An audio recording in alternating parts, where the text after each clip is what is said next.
Hello, and welcome to the Fuzzy Gamer. I am the Red Menace. And I am Funny Co-Host. Today we are reviewing Borderlands 2, developed by Gearbox and published by 2K Games.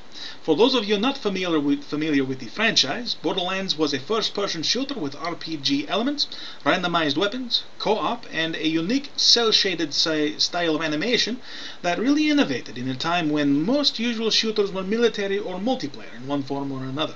Borderlands 2 is more of the same. The game continues its excellence, and once again posed as a leader in the genre for FPS RPGs, bringing a wonderfully rich story and detailed world to first-person shooter play. Discovering the history via recordings of communications of major NPCs was well done, giving both the game world and the NPCs a great deal of depth. The cel-shaded art did the style proud, with elements being fairly easy to distinguish from one another. It came off really well as an enhancer of the storyline. And gamer monkeys were blown away by ultra-detailed options menu as well as fully remindable keys. Really, one can almost think that game was specifically made for PC instead of being a port from console. Soundtrack was wonderful as well, keeping the traditional Western-themed rock sound that graced the first. All of your favorite characters are back from the first game, including all 4 Vault Hunters which you encountered during your travels. Which is not to say that the game does not offer new and interesting personalities to the mix, not the least of which is the uber-rich D-bag Handsome Jack, who introduces himself at the beginning and continues to taunt the player as they progress in-game. The designers did a very tight job on making sure everything was New West branded. Music, characters, weapons, foes, it all had that New West flavor, and all tied directly to the very Old West plotline. Borderlands 2 had a delicious, old country spaghetti taste. Indeed, the original game definitely had a gold rush feel to it, and that feeling has changed into more of a resist the carpetbagger progress in the second.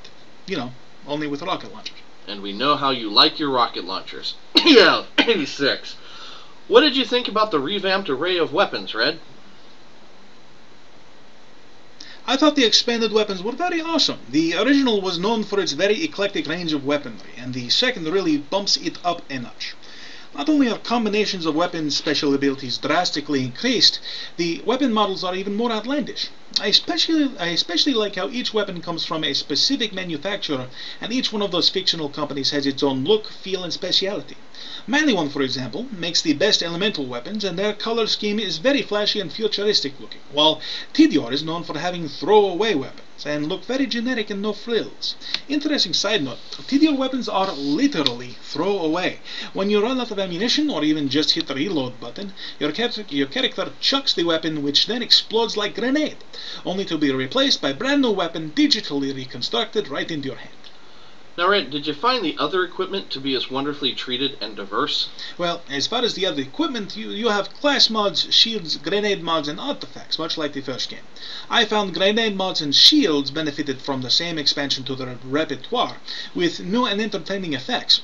The artifacts were always something that seemed tacked onto me in the first game, adding a minimal level of customization, usually to your action skill, and while there seems to be an expansion in the different things they can do, it's still that little bit I could not bring myself to care about. As far as class mods go, it seems to me that they got watered down in the desire to explain the different capabilities.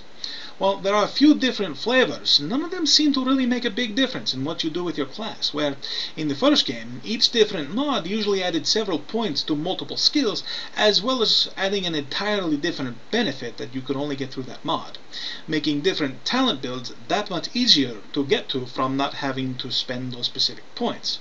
Overall though, the guns are where the equipment game is at, and you can tell that those are what got the designers of that aspect's most attention. So, what's this deal about there being only 4 sirens in the game total? Well, I think you mean 6 sirens, and that's in the Borderlands universe. Maybe you're thinking about the 4 classes in the game? No, you were right. 6 sirens. What's the story on that? Well, apparently it's a rule in the universe, and there are only 6 of them at any given time.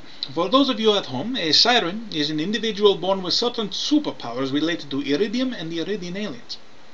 How does that affect multiplayer for players who are partial to sirens? Well, seeing as multiplayer is maxed out at 4-person co-op, it doesn't affect it at all. Not that I think it really would anyway. Those sorts of story issues rarely affect cooperative play, and it's usually better that way. People tend to get a little annoyed when you limit their experience like that. Matter of fact, you can be any class you like in the co-op. 4 sirens, 4 gunsuckers, doesn't matter one bit. It's too bad there's nothing really new coming. I'd like to see more variety in those classes. Well, it's true that 3 of the classes did sort of make their way back into this game. Siren is Siren, Commando is basically the soldier with a different gun turret, and the Assassin definitely has leanings toward the Hunter class. Completely new, though, is the Gunzerker, who replaces the melee-focused prick from the first game with his dual-wielding wall of bullets type of rage ability. Also coming up in a DLC is the Necromancer, whose special ability is Giant Robot, who rips enemies to shreds. It looks very fun. What other sorts of downloadable content are we expecting? Well, if the first game is any gauge, and it really is, they look forward to more campaigns with new characters and enemy types. New character classes past the Necromancer are also a possibility, as well as new types of vehicles to tool around Pandora in. Overall, I found this game to be an incredibly fun sequel, if nothing to scream about innovation-wise. But the combination of all the little improvements as well as the obvious love the developers put into polishing it up add into a truly wonderful game in my opinion. What are your thoughts, Tony? I try not to think, Red. But in summary, the gameplay, story world, NPC interactions, humor, and immersion were all rock solid. It's a solid recommendation. Well, there you have it. A great sequel to a great game. And thank you for watching our show. If you enjoyed, like and subscribe. If you didn't, dislike and tell us why in the comments.